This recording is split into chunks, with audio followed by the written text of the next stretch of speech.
नमस्कार, मैं हूं डॉक्टर वाई राखी। आपका स्वागत अभिनंदन करती हूं। आप में से बहुत सारे लोगों ने कहा राखी जी हम आपसे बात करना चाहते हैं, अपने मन के सवाल आपसे पूछना चाहते हैं। आप लोग बहुत सारे कमेंट्स में भी सवाल लिखते हैं, इंस्टा पर भी लिखते हैं। मैं कोशिश करती हूं जवाब दूं। आप फेसबुक पेज पर भी लिख रहे हैं, मैं कोशिश करती हूं मैं जवाब दूं, लेकिन आखिर मैं अकेली हूं और आप 5 लाख लोग हैं, मैं सबके जवाब नहीं दे सकती। तो चलिए, हमने आपके लिए एक नई सीरीज शुरू कर दी है।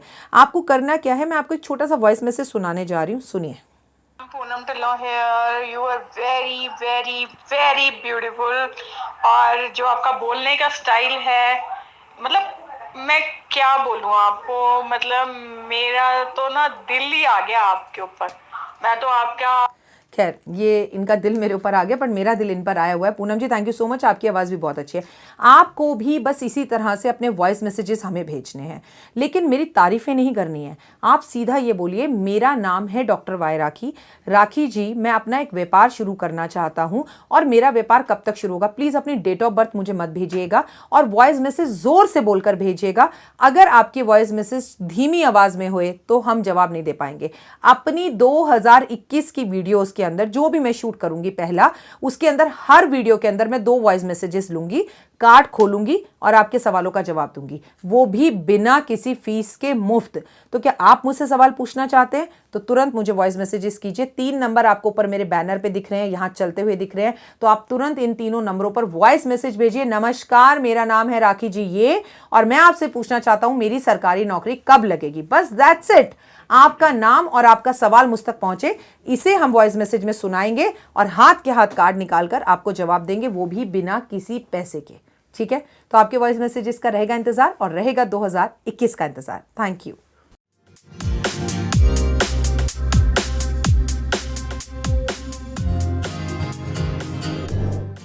नमस्कार, सुस्वागतम, वेलकम, अभिनंदन। मैं हूं डॉक्टर वाई राखी, आप लोगों का स्वागत अभिनंदन करती हूं। कैसे हैं आप लोग? आपका स्वागत है। साल का आखिरी प्रदोष, शिव शंकर की आखिरी जिसे कहते हैं शिवरात्रि, प्रदोष काल में की जाती है पूजा। आप में से बहुत सारे लोग व्रत रखते हैं। अगर आप में से बहुत सारे लोग प्रदोष के व्रत रखते हैं और आप उद्यापन करने का सोच रहे हैं, तो इस व्रत पे आप उद्यापन कर सकते हैं, क्योंकि ये खर मास है। इस टाइम पे पूजा पाठ, भक्ति, नए शुरू करना, व्रत या दान करना या गंगा स्नान करना या नए व्रत को करना या व्रत का उद्यापन करना बेहद ही शुभ रहता है। अब आप चाहें तो जनवरी के एक प्रदोष को छोड़कर, क्योंकि जब हम उद्यापन करते हैं तो हमें 1-2 प्रदोष छोड़ने चाहिए, एक फरवरी के महीने से फिर से प्रदोष शुरू कर दीजिएगा। या आप में से बहुत सारे लोग प्रदोष का व्रत आरंभ करना चाहते हैं तो आप कर सकते हैं। पहले ये बताइए कमेंट्स में जाकर कि आप कैसे हैं। और उससे पहले एक बात जो हमारी टैगलाइन है, बिलीव इन कर्मा।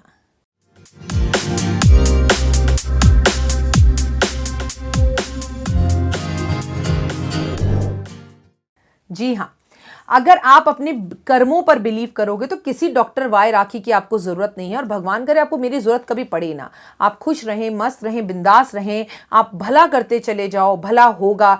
लोगों को माफ करते चले जाओ, खुदा आपको माफ करेगा, भगवान आपको माफ करेगा। जिंदगी को बड़ा और बहुत खास बना लो। माता पिता की सेवा करो ना करो, लेकिन अपमान तो मत करो। मुस्कुराते हुए दिन की शुरुआत करो, जल्दी उठो, हर रोज जरूर नहाओ। नहाना बुरा लगता है, सर्दियां बुरी लगती हैं, लेकिन नहाना बहुत ज़रूरी होता है अपने ग्रहों को सही करने के लिए, क्योंकि पूरा शरीर जो है एक एक ग्रह से बना हुआ है। अगर कोई सूर्य है तो कोई चंद्रमा है, कोई राहु से जुड़ा है, कोई केतु से जुड़ा है, कोई हमारे बृहस्पति से जुड़ा है, कोई हमारे मंगल से जुड़ा है, हमारा दिल हमारे चंद्रमा से जुड़ा है। हमारे शरीर के अलग अलग भाग हमारे ग्रहों से जुड़े हैं। जब हम नहाते नहीं हैं और सर्दी के अंदर आलस्य कर जाते हैं, हम दूसरों के कपड़े पहनते हैं, तो हम अपना दुर्भाग्य खुद ही बनाते हैं। याद रखिए, दूसरों के कपड़े, इवन अपने भाई बहन के कपड़े भी जब तक बहुत ज़्यादा मजबूरी ना हो, पहनने नहीं चाहिए। कभी कभी तो मौत आपकी आई होती है और कपड़े आपके कोई और पहनकर चला जाता है, तो आपकी आई हुई बला उस पर चली जाती है। तभी तो बार बार मैं कहती हूँ कि अपनी गाड़ी किसी को मत दीजिए, क्योंकि किसी का लोहा किसी को सूट करता है और किसी को सूट नहीं करता। तो पता नहीं कौन सी मुसीबत कब किस तरह से हम अपने पास बुला लेते हैं। 2020 जा रहा है और जाते जाते ज़िंदगी के बहुत सारे लेसन हमें देकर गया है। किसी के लिए ये साल चमत्कार भरा रहा, तो किसी के लिए ये साल बहुत ही बुरा रहा। किसी को बहुत कुछ सीखने में आया, कोई बिल्कुल ही बदल गया, और किसी का ज़िंदगी ही बदल गई। किसी ने साल को बदल दिया, किसी ने साल ने ही ज़िंदगी को बदल दिया। मतलब अलग ही अलग एक्सपीरियंसेस हैं। कई लोग आते हैं, कहते हैं राखी जी हमें नहीं पता दुनिया में 2020 किसी के लिए कैसा रहा, लेकिन हमारे लिए बहुत अच्छा रहा। किसी की बेटी का तलाक हो रखा था, लेकिन 2020 में ऐसे हालात को देखकर उन्होंने तलाक ना लेने का फैसला करा और वापस एक हो गए। और जब कोर्ट खुले तो उन्होंने ये कहा कि जज साहब गलती हो गई, हम साथ ही रहना चाहते हैं। तो कई लोग साथ रहना चाहते थे, बट 2020 के अंदर जब लॉकडाउन हुआ तो उनके रिश्ते इतने खराब हो गए कि जब लॉकडाउन खुला तो वो अलग हो गए। मैं सच बता रही हूँ, तमाम जिंदगियां, तमाम एक्सपीरियंस, तमाम लोग। लेकिन क्या मैं जो राशिवत आपकी राशियां डाल रही हूँ या आपने जो राशियां देखी, क्या आपको लगता है हर बार में इंसान के साथ वही होगा जो उस राशि में लिखा है? क्योंकि मैं आपको बार बार कहती हूँ, बिलीव इन कर्मा। आपके कर्मा भी तो कोई चीज़ है। आपके साथ वही होगा जो आपके कर्मों में लिखा है, और आपके कर्म वही हैं जो कर्म आपने बनाए हैं। शनिदेव न्यायाधीश हैं, अपने घर आकर वो सबके फैसले कर रहे हैं। 30 साल बाद फिर लौट कर आएंगे और फिर फैसले करेंगे। तो अगर आप अभी जो 1.5 साल और शनिदेव हैं मकर राशि के अंदर अपने कर्मों को सही करना चाहते हो, अपनी जिंदगी में परिवर्तन देखना चाहते हो, तो मात्र 21 दिन में आप अपनी जिंदगी में परिवर्तन देख सकते हो। सिर्फ 21 दिन के अंदर अपने आप को बदलने की कोशिश जरूर करो। साल का आखिरी प्रदोष है और आपको मैं उपाय जो बताने जा रही हूँ, ये उपाय आपकी जिंदगी बदल देगा, आपको बीमारी को खत्म कर देगा, आपको कर्जे से मुक्ति दिलवा देगा। केवल एक उपाय आपको करना है। प्रदोष 27/12/2020 को है, संडे का ये दिन है, सूर्य देवता का दिन है। शाम के समय आपको ये करना है, लेकिन संडे को शाम को 4:30 बजे से 6 बजे तक राहु काल होता है। तो अगर आपको ये उपाय करना है तो 4:30 बजे से या तो पहले कीजिए, पर 4:30 बजे से पहले करेंगे तो प्रदोष काल तो नहीं होगा, तो फिर शाम को 6 बजे के बाद इस उपाय को करिए। आपको सबसे पहले तो सुबह उठने की बात कर लेते हैं। सुबह जल्दी उठिए, उठने के बाद नहा धोकर शिव मंदिर जाइए। अगर नहीं जा सकते तो घर में ही बैठ के ओम नमः शिवाय के एक जाप कर लीजिए, एक माला कर लीजिए, और हो सके तो घर के मंदिर में ही भगवान के ऊपर 5 फल या 5 मेवे अर्पण कर दीजिए।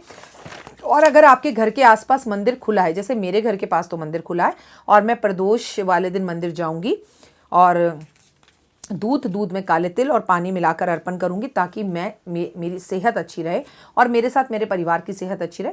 अगर आप लोग नहीं भी जा पाए तो आपकी तरफ से मैं 5 फल शिवलिंग पर अर्पण करूंगी, जो प्रदोष में, साल के आखिरी प्रदोष में सुबह के समय शिव शंकर के पास करने का ये सबसे उत्तम उपाय है।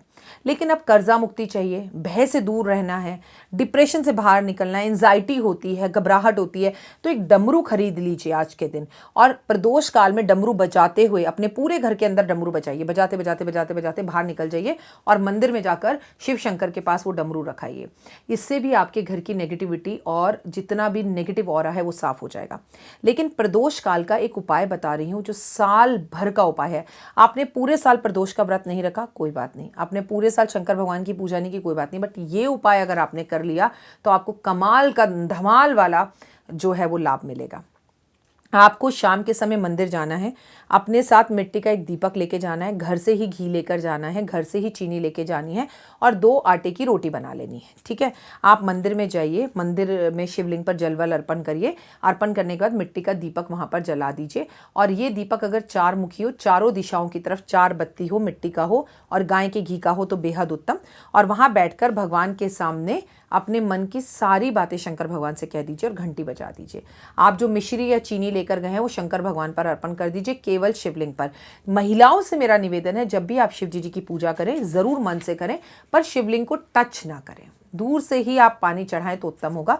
उसके बाद घर वापस आते वक्त रास्ते में गाय अगर आपको मिल जाए या नंदी मिल जाए, बैल मिल जाए, तो वो जो 2 रोटी आप बनाकर ले गए थे, उन 2 रोटियों को अपने सर पे से एंटी क्लॉकवाइज घुमाकर उस गाय को या नंदी को खिला दीजिए और शंकर भगवान की जय बोलते हुए अपने घर लौट कर आ जाइए। 27 तारीख को करने वाले इस प्रदोष के व्रत का आपको, अब व्रत रखें ना रखें, इस उपाय को करना, उनके मंदिर में घी का दिया जलाना, ये बेहद उत्तम है। शाम के समय जब आप गाय को रोटी खिलाकर, या आपको गाय मिली है या बैल मिला है, जिसको भी आपने रोटी खिलाई है, जब आप लौट कर घर वापस आएँ तो आप अपने घर में शंख बजाएं, पूरे घर की लाइटें खोल दें और ऐसे मन के अंदर हाथ जोड़कर कामना करें जैसे शंकर भगवान आपके साथ आए हैं और आपका घर पूरा पवित्र हो गया। थोड़ा सा गंगा जल ग्रहण कर लें और घर के सभी लोगों को थोड़ा थोड़ा गंगा जल पीने के लिए दे दीजिए। ये आपके लिए बेहद उत्तम समय रहेगा और बढ़िया रहेगा। ऐसा करने से आपके सालों सालों के कष्ट दूर होंगे, बीमारी हारी खत्म होगी, कर्जा खत्म होगा और आपको अपनी ज़िंदगी में ज़बरदस्त वाला परिवर्तन दिखाई देगा। आपकी लाइफ में चमत्कार हो जाएगा। तो साल का आखिरी प्रदोष और प्रदोष काल का ये जादू उपाय करना बिल्कुल मत भूलिएगा। फिलहाल दीजिए इजाज़त, नमस्कार।